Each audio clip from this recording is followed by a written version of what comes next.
شنبه از 14 فوریه و طول 15 دقیقه دیگر این موضوع را به شما پیشنهاد میکنیم. وزارت کارهای داخلی تاجیکستان گفت 5 افسر امور داخلی شهر دوشنبه به آن متهم میشوند که بازداشت شده ها را با برق شکنجه کردند. خدمات گمرک تاجیکستان در فرودگاه دوشنبه 5000 عدد تقویم یک رویه دینی نصرانی را مصادره نمود. هر گونه صورت، هر گونه نوشته جوتی که با این دینی بیگانه ترغیبگر بودند، خاراکتری ترغیبی داشتند. کمیته زبان و اصطلاحات نشریه SSR را با استفاده کلمه های بیگانه عیبدار میکند. سردبیر SSR عیبنامه را قبول ندارد. اول کمیته خودش اصلاح کند. اکسپرتیز را کمیته را پشت الکترونیک در اصل 21 چی گفته میشود؟ کارمندان وزارت کارهای داخلی تاجیکستان در یک سالی که گذشت 873 جنایت خصوصیت تروریستی و اکستریمیستی داشته را آشکار کردند. وزیر این نهاد رمضان رحیمزاده امروز در نشست مطبوعاتی با ذکر این آمار افزود در سال 2018 13 گروه های متشکل جنایی با شمول 65 نفر دستگیر شدند. همچنین حدود 300 نفر اعضایان حزب و حرکت های ممنوع تروریستی بازداشت گردیدند. شادمان یتیم درباره موضوعهای دیگر این نشست معلومات بیشتر می‌دهد. وزیر کارهای داخلی تاجیکستان گفت که آشوبگران در زندان 3 شهر خوجند 7 ناظر محبس را گروگان گرفته و در عوض از حکومت آزاد شویشان را طلب کردند. رمضان رحیمزاده روز 14 فوریه در نشست مطبوعاتی گفت از بس که طلب آنها غیر قانونی بود، نیروهای مخصوص وارد عملیات شدند و قول وزیر نیروهای آمان 5 گروگان را آزاد کردند. گروه تروریستی اکستریمیستی که بودند شخصای کارمندان محبس در گروگان گرفتند، طلبات‌های آزاد کردن آنها درخواست پیشنهاد کردند، غیر قانونی که بود که مقامات‌ها نسبت به آنها عملیات گذراندند. شخصان گروگان گرچه 2 نفرش علاقه کشته شده بود، 5 نفر دیگر را آزاد کرده توانستیم. آشوب در زندان 3 شهر خوجند شب 7 و 8 نوامبر سال گذشته اتفاق افتاد. در این حادثه از دو طرف بیش از 20 نفر کشته شدند. مسئولیت آشوب را گروه تندروی دولت اسلامی بر عهده گرفت. وزیر امور داخلی تاجیکستان نیز گروه‌های تروریستی و اکستریمیستی را مسئول عصیان در زندان خوجند دانست. همچنین وزیر کارهای داخلی گفت نسبت 5 کارمند این نهاد با جرم شکنجه پرونده جنایی باز شده است. 5 نفر از کارمندان کارهای داخلی شهر دوشنبه با رهبری پدپلکونیک فرهاد نورخان را ضمن بازداشت 1 نفر با گمان صادر کردن جنایت با استفاده از قوه برق شکنجه کردند. نسبت به آنها برای نه اینکه استفاده کردن برق برای از طرف پرکاتورای شهر دوشنبه پرونده جنایتی آغاز شده است. تفتیشات ادامه دارد. اما وزیر کارهای داخلی درباره فرار یکی از آنها چیزی نگفت. بعد از آغاز پرونده نسبت این کارمندان حفظ حقوق سر و صداهایی بود که گویا فرهاد نورخان را از کشور فرار کرده است. شکنجه از طرف کارمندان حفظ حقوق موضوع نو نیست. همه ساله 10 مورد شکنجه شدن گمانبران در شعبه های کارهای داخلی رسانه‌ای می شوند. هرچند در نشست خبری این وزارت سوالهای زیاد از شکنجه شدن گمانبران در شعبه های کارهای داخلی زیاد شد، ولی وزیر جوابهای یکسان میداد که شکایت ها در این زمینه اثبات خود را نیافتند. شادمان یتیم، میرزا نبی خالقزاد، آزادی دوشنبه. رو می‌رویم به موضوعهای دیگر. مقامات تاجیکستان هزارها عدد تقویم کلیسای باپتیستی یک سازمان مسیحی را نابود کردند. این معلومات امروز در نشست خبری خدمات گمرک صدا داد. به گفته مسئولان تقویم ها از تشخیص وزارت فرهنگ نگذشته و خصوصیت تبلیغ دینی بیگانه را داشتند. هرچند کلیسای باپتیستی که در تاجیکستان 200 پیرو دارد مصادره تقویم ها را عملی نادرست خوانده است. برای یوسفی گزارش می‌دهد. خدمات گمرک تاجیکستان میگوید 5000 تقویم یک سازمان مسیحی را در فرودگاه بین المللی دوشنبه بازداشت و مصادره کرده است. مسئولین خدمات گمرک در نشست خبری این نهاد توضیح دادند که این تقویم ها خصوصیت تبلیغ دینی بیگانه را داشتند. تاریخ 18 دکامبر سال 2018 هنگام گذراندن عملیات گمرکی در فرودگاه هوایی شهر دوشنبه از طرف کارمندان مقامات گمرک زیاده از 5000 عدد ورقه و تقویم های дорои хусусиятҳои тарғиби дини бегона ки ба калисои баптистҳо тааллуқ дошт муайян карда шуд. баъд гузаронидани ташхис дар вазорати фарҳанг нест нобуд карда шуд. ҳар гуна сурат, ҳар гуна навишта ҷӯте ки ба ин дини бегона тарғибгар буданд, характери тарғибӣ доштанд.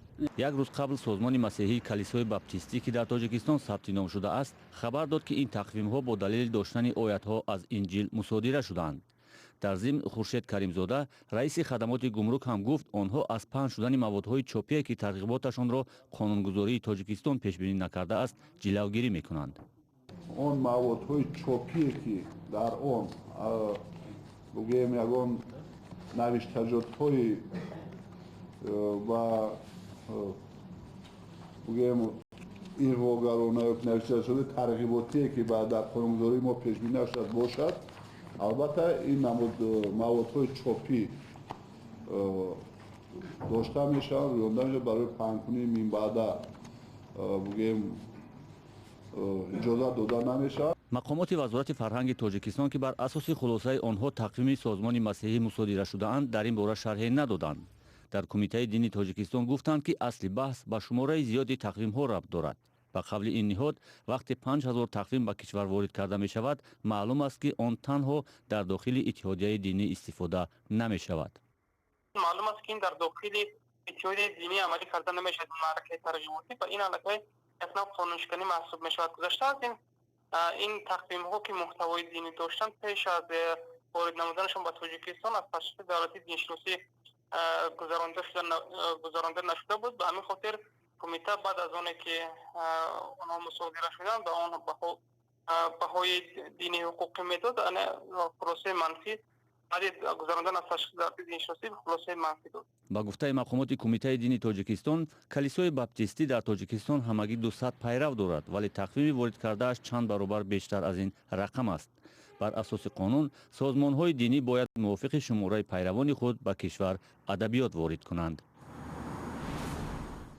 бинандагони азиз, акнун таваҷҷӯҳ кунед ба як эълон. радиои озодӣ рӯзи 12 феврал бахши аввали силсила гузориши таърихиро зери унвони реги омӯз 300 соли нахусти ислом дар маворонаҳр дар озодӣ видео ва вебсайти радиои озодӣ нашр кард. пешниҳод мекунем ки ин филмро тамошо кунед ва назару саволҳои худро ироа доред. шумо барномаи хабарии радиои озодиро тамошо доред. тӯли 2 рӯзи ахир садҳо мошинҳои сабукраву боркаш мунтазиранд ки кайрои душанбеву чаноқ барои равооб боз мешавад. ронандагон ва мусофирони интизор гаҳ-гоҳе мошинҳоро рӯшан мекунанд то дар ҳавои сард гарм шаванд. дирӯз корманди ширкати айрес туғён умарови 63 сола ба ҳангоми тоза кардани роҳ зери тарма монда ба ҳалокат расид. ҳамкорони мо аз настоящи время вазъи ин шоҳроро омӯхтанд ва гузоришро кайумарсиятто тақдим мекунад. ҳаракати нақлиёт тавассути ягона шоҳроҳе ки марказро бо шимоли тоҷикистон мепайвандад аз шаби 12 феврал боз дошта шуд. бинобар тармафароии зиёд масъулони нигоҳубини роҳ дар тоза кардани он душворӣ мекашанд. ронандагони мошинҳои борбар мунтазири боз шудани роҳанд. таксиҳои байнишаҳрӣ низ ҳамроҳи мусофирон дармондаанд. онҳое ки боварӣ надоранд роҳ ба зудӣ боз мешавад ба пойтахт бармегарданд. вале ронандаҳову мусофироне ки кори оҷил доранд ва бояд худро то шимоли кишвар бирасонанд интизори боз шудани роҳ ҳастанд. аз об ина мошино ҳам саралкав бензиншу халос шуда заводид кан кор фардан ёра хай накрижда дорем кая ки боиш кунан ин соат дуй мешава вай соат гуфта ваъда доистанд 8 саҳар амира да истодагӣ раҳ меган маҳкама инҷа да истодагӣ мақсад чикор ҳеч агар мақсад раҳ ҳуй шава мерем раҳ ҳуй нашава брат на раҳ да гашта мерем акаҷон. мо аз клуб ҳастем мо бояд федератсия россияро донишҷӯ ҳастем омода дар ин раҳ мондагием. имконият нест ки мо мақсад ба хуҷон равем ва ба воситаи ҳавопаймо яъне ки мо парвоз кунем. мо дар ин ҷо мондагием. ман фикр мекунам ки билети мо месӯзад. ай майхӯра омадам наметавонам рафта ҳамаша занҷир зам успед накардам натонистам бурам. мақомот мегӯянд хадамоти роҳтозакунӣ ба таври шабонарӯзӣ фаъолият мебарад, аммо аз сабаби тармафароӣ аз ҳад беш дар минтақаҳои баландкӯҳ пешгӯӣ кардани он ки роҳ кай боз хоҳад шуд мушкил аст. наҷотдиҳандагон мегӯянд вазъият дар ин роҳ то рафт хатарнок мешавад ва сокинон бояд дар ин рӯзҳо از سفر طریق این شاهراه خودداری کنند. Неоднократно обращаясь к населению Республики Таджикистан через различные СМИ, это СМИ, отечественные СМИ и ما зарубежные چندین СМИ, مراتب это и توسط радио, и رسانه‌های телевидение, и داخلی و сайты. خارجی و سامانه‌های اینترنتی به اهالی هشدار دادیم که هوا روزهای 13 و 14 فوریه نامساعد می‌شود، اما متاسفانه نه همه به حرف‌های ما گوش К می‌کنند. сожалению, не все к этому прислушиваются и выполняют наши рекомендации. سال گذشته برف تقریبا نبارید، اما در سال 2017 هم در شهرهای دوشنبه چناق چند صد ترمه فرآمده باعث به هلاکت 21 نفر شد. جستجوی بعضی جسدها تا چند ماه طول کشید. кумитаи забон ва ислоҳоти тоҷикистон бо нашрияҳое ки қоидаҳои забони давлатиро риоя намекунанд мубориза мебарад. аз ҷумла дар як соли гузашта даҳо шумораи нашрияи СССР аз санҷиш гузаштаву ба нақси меъёри забонӣ айбдор шудааст. дар ин кумита мегӯянд дар сурати ислоҳ нашудани камбудӣ аз тадобири ҷиддитар кор мегиранд. барои Юсуфӣ дар гузоришаш назари ду тарафи баҳсро пешниҳоди шумо мекунад. кумитаи забон ва истилоҳоти назди ҳукумати тоҷикистон мегӯяд қазияи нашрияи СССР-ро барои нақзи қонун дар бораи забони давлатӣ ба додситонии кул ироа кардааст. гавҳар шарофзода раиси кумитаи забон ва истилоҳот бо эълони ин хабар гуфт қаблан кумитаи забон масъулони нашрияи СССР-ро аз тариқи нома огаҳ карда буданд ки дар матлабҳои рӯзномаашон талаботи қонун дар бораи забони давлатӣ риоят намешавад. СССР ки зери назорати ҷиддии кумита қарор дорад ва ҳангоми суҳбат бо мутахассисон мо гуфтем ҳарчанд ки онҳо гуфтанд сабаб дар чи аст ва сабаби дар бо ин забон нашр шудани рӯзнома дар чи аст, ин баҳонаҳо назди қонунгузорӣ ва назди татбиқи қонуни ҷумҳурии тоҷикистон дар бораи забони давлатии ҷумҳурии тоҷикистон ягон асос шуда наметавонанд.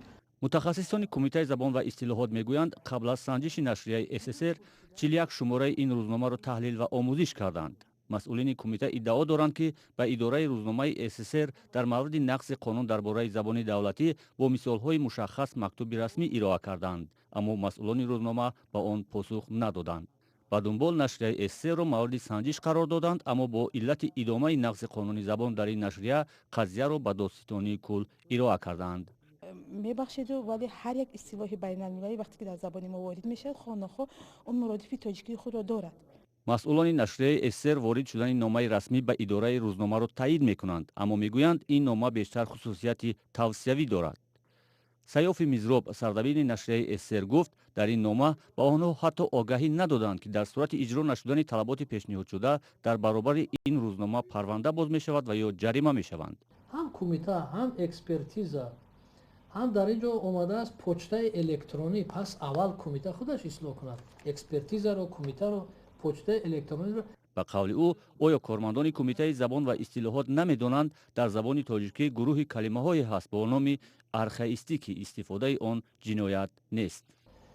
ин қадар забонро сахт гирифтан чӣ лозим аст? бибинед ба мо чӣ эрод мегиранд. масалан мегӯянд ки шумо калимаҳои зима ба зима гирифтан, ахирӣ, аҳодис, қуръонӣ, одат, аҳдофро инҳо тоҷикӣ ҳисоб намекунанд.